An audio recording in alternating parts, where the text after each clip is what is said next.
Across 5 Aprils, Chapter 1. Ellen Crichton and her 9-year-old son Jethro were planting potatoes in the half-acre just south of their cabin that morning in mid-April 1861. They were out in the field as soon as breakfast was over. In southern Illinois at that hour was pink with sunrise and swelling redbud and clusters of bloom over the apple orchard across the road. Jethro walked on the warm clods of plowed earth and felt them crumble beneath his feet as he helped his mother carry the tub of potato cuttings they had prepared the night before. "It's damp for down on warm and top," he remarked, poking a brown hand deep into the soil. "Once we get these planted and a soft rain comes, we'll have a crop to make people up north call us Egypt for sure." He filled the burlap pouch with the potato cuttings and hoisted it expertly to his thin shoulder, where a batch of few freckles was just beginning to appear. The world seemed a good place to him that morning, and he felt ready to stride down the length of the field with a firm step and a joke on his lips. "Do you reckon we'll be through by the time ham and cornbread is ready for dinner, Miss Crichton?" he said, grinning. He called her Miss Crichton, sometimes as his older brothers did when they teased her. It was just a step from the too bold joke of addressing her by her given name. His mother smiled back at him, acknowledging his mood, but she shook her head at his words. "Your hopes is making a fool of your reason, Jeff. We're lucky if these taters is bedding by noon tomorrow." She made short, quick cuts with her hoe in the mellow soil, and waited until Jethro placed a cutting eye upward in the spot hollowed out for it, after which he raked a covering of soil over it and moved down the long furrow. She was small, spare woman, with large dark eyes and skin as brown and dry as leather. She had been a pretty girl back in the 1830s when she married Matthew Crichton, but prettiness was short-lived among the country women of her time. She didn't think much about it anymore, except now and then when Jenny's 14-year-old radiance was especially compelling. Even if she had been concerned, there were reverberations of Calvinism strong within her, which would have protested vigorously against the vanity of regret for a passing beauty. She had borne 12 children, 4 of whom were dead, perhaps 5, for the oldest son had not been heard from since he left for the gold fields of California 12 years before. She had lived through sickness, poverty, and danger for over 30 years. The sight of a pretty face might bring a tired smile to her lips, but it was a thing of little value in Ellen's world. Jethro was her youngest child, born in the year of 52, a year in which 3 of her children died within 1 week of the dreaded disease they called child's paralysis, a disease which struck the country that year. People said, like the soldiers of Herod. Ellen knew that she favored her youngest son, that she overlooked shortcomings in Jethro for which her older children had been punished. It was a weakness of her advancing years, she supposed. But this was the son who had been spared that summer when children all around were dying of the agonizing sickness. It looked as if, somehow, destiny had marked him. One didn't talk about such things. The world, she knew, was impatient with women who value their own children too highly. Ellen kept her silence, but she saw signs of special talents in Jethro, and she watched over him with a special tenderness. They worked together for an hour or more without speaking. Ellen was grave and absorbed in the anxious thoughts of that spring. Jethro was accustomed to adapting himself to the behaviors and moods of older people, and he found enough in the world about him to occupy his interests as he worked. A south breeze brought the scent of lilacs and sweet fennel to his nostrils, and set all the frosty green leaves of a silver poplar tree to trembling. There was a column of wood smoke feathering up from the kitchen chimney, a sign that Jenny was already making preparations for a hearty noon meal. From the neighboring field across the creek, he could hear the shouted commands to the plow horses that Matt Crichton and his 2 older sons got on with the spring plowing. It was a fine morning. Many people around him were troubled, he knew, But that was a part of the adult world which he accepted as a matter of course. Adults were unusually troubled. There were chinch bugs of grasshoppers, months of droughts, elections, slavery, succession, talk of war.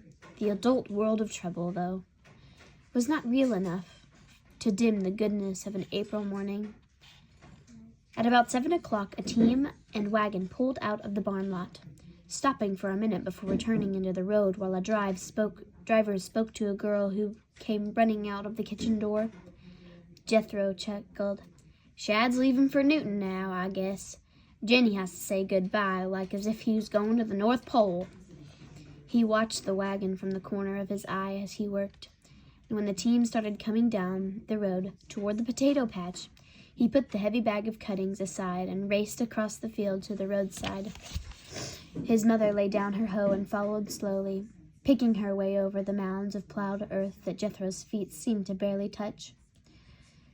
The young schoolmaster stopped the team and climbed down from the wagon to stand at the fence row, waiting for Jethro and Ellen to come up from the field. It was a tall, powerfully built youth of 20, with a firm mouth and grave, dark eyes that gave him the appearance of an older man.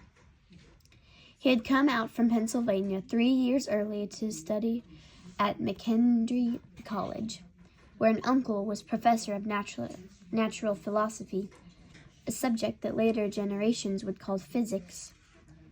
Faced with insufficient funds to carry on his studies at the end of his first year, young Yale had turned to the country schools as a stepping stone toward further in college, and a series of circumstances had led him to the school for which Matt Crichton served as a director. Here he had stayed, not just 1 year as originally planned, but 2, and now, in 1861, he had hired himself out as a farmhand to Matt for the summer, and contracted to teach still a 3rd term that fall. He had been stricken with typhoid fever during his first year of teaching, and Ellen Crichton had patiently nursed him back to health with the skills she had learned over the years.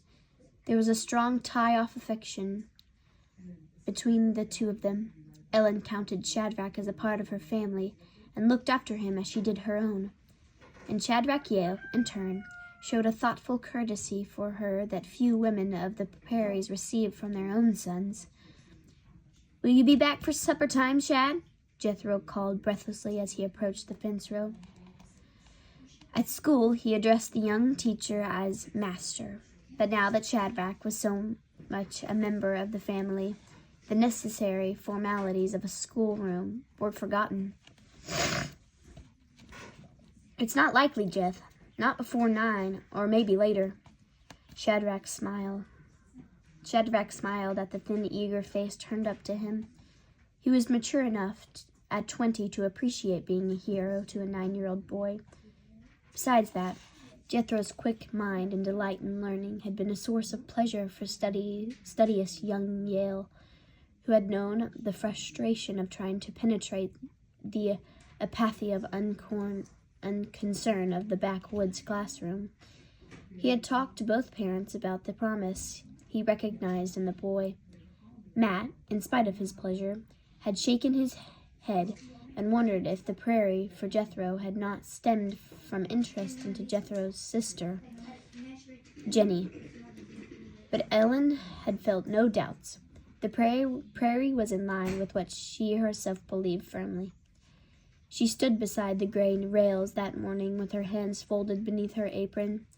Matt had made a pretext of needing supplies from town, but she knew that this trip to Newton in the midst of a late planning season would have been unthinkable except for the urgency of getting word from the world beyond their own fields and wood pastures. Her face looked drawn in the bright sunlight. "I wish there was a telegraph in Newton, Shad," she said. He nodded. "There's one in Olney. They'll send any important news on up to the Newton as soon as it comes through. At any rate, I'll bring the last papers. Seems sometimes there's a deep silence all about us out here waiting to be filled." She and the young man looked at each other, each pair of eyes dark with anxiety. Jethro kicked a stone in the road. "Sure wished I was going to town with you, Shad," he said finally, because it seemed that someone must say something. "I know. Well, there'll be other trips this summer, Jeff." Shadrach started to climb back into the wagon as he spoke. Then, changing his mind, he turned back and placed his hands quickly on Ellen's shoulders. "Try not to worry," he said quietly. The caress brought sudden tears to her eyes. She and Jethro stood watching as he drove away. When the wagon disappeared in a clump of trees at a bend in the road, Ellen turned back to her work slowly, as if overwhelmed by a deep weariness. "The Lord knows the news he'll bring back," she said. "There may be a war in the land at this minute for all we know." Jethro was depressed by her somber mood, but not by the imminence of war. He had listened to his brother Tom and their cousin Eb, the two younger of the ground boys in the household, and their excitement had found its way into his blood. Dread of war was a womanly weakness, he had discovered, evidenced by his mother's melancholy and the tears of Jenny and his brother John's wife Nancy. "I heard some of the big fellers talking the other night, and they said the war, even if it comes, will be no more than a breakfast spell. They said that soldiers up in here can take the South by the britches and make them holler, gnaw, quicker than it takes coffee to cool off for swallowing." Jethro spoke hurriedly, almost sure that the words would anger his mother, and vaguely realizing that he wanted to anger her a little for spoiling the brightness of the morning by her obvious sadness. She had a way of closing her eyes briefly when exasperated, as if to reject for at least a second the existence of a folly that she was bound to recognize later. Her hoe jabbed deeper and more sharply into the brown earth at her feet. "They are foolish young'uns, and they are talking without a spark of reason to guide their words," she said it angrily. "I ain't that I don't love 'em, big talk or not," she added. "But I'm fearful of the day when they face their comeuppance. I'm fearful of the time when they'll have no boys left but you and the three little ones up on Walnut Hill." Jethro squirmed inwardly. If there were going to be tears and talk of the children who had died at the summer he was born, he wanted to escape. And since one didn't easily escape from his mother in the midst of planting a half-acre of potatoes, he searched hurriedly for a way to turn the conversation. "Did I ever tell you, Ma, of an old feller that give all the people of the earth their comeuppance?" he asked brightly, knowing that she was always proud to hear of the things he'd learned from Shadrach at school. "I reckon you didn't, Jeff. Not that I'm able to recollect." Jethro straightened his shoulders a little under the weight upon them. "Well, ma'am, there was a long time when people all allowed that the earth was a big kingpin, almost all the stars and things. They thought that the moon and sun and the stars went around the earth and maybe kind of tipped their hats as they went by. Shad says that most everybody went on believing that there for years, till finally there came along this man I'm telling you about. He was head and shoulders smarter than the run of the mill, and after he'd watched the sun and the moon and the stars for a long time, he sat down and he done some figuring. Well, when he thought figuring, he showed it to some other fellers, and there it was, plain as anything. The earth wasn't the biggest kingpin at all. He allowed it just a little old star chasing around the sun with a pack of others, some of 'em a lot bigger than us. Shad says that some folks took the news real hard. It kinda let the wind out of their sails all of a sudden." "That ain't the scriptures, is it, Jeff?" "I don't reckon so, but it's the one of the books that Shad brought from Philadelphia." His mother looked thoughtful. "The Lord God created the earth and all upon it, Jeff.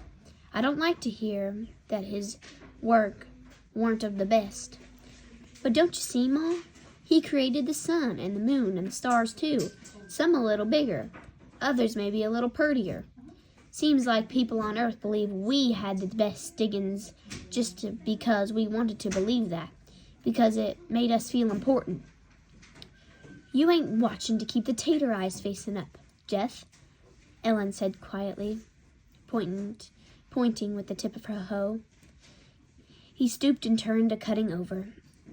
Guess I kinda got carried away with my own noise, he said, flushing. Her eyes lighted a little. Well, you done me a favor telling me things I ain't never learned and giving me something to ponder over. It amazes me, Jeff. It does for a fact, the way you can recollect all the things Shad tells you and how you can put them from his way of talking into mine. She hoed in silence for a minute and then paid him the great compliment of going back to his story. Did you tell me what the old feller's name was? The one that done all the figuring? His name was Copernicus. I can even spell it for you if you're a mind. Shad made me learn how to say it and spell it. Sounds like a foreigner. Jethro nodded. I allow, he agreed. Ellen sighed. Seems like foreigners are always stirring up something. Well, the pot can't call the kettle black. Look what we're stirring up amongst ourselves. Part 1.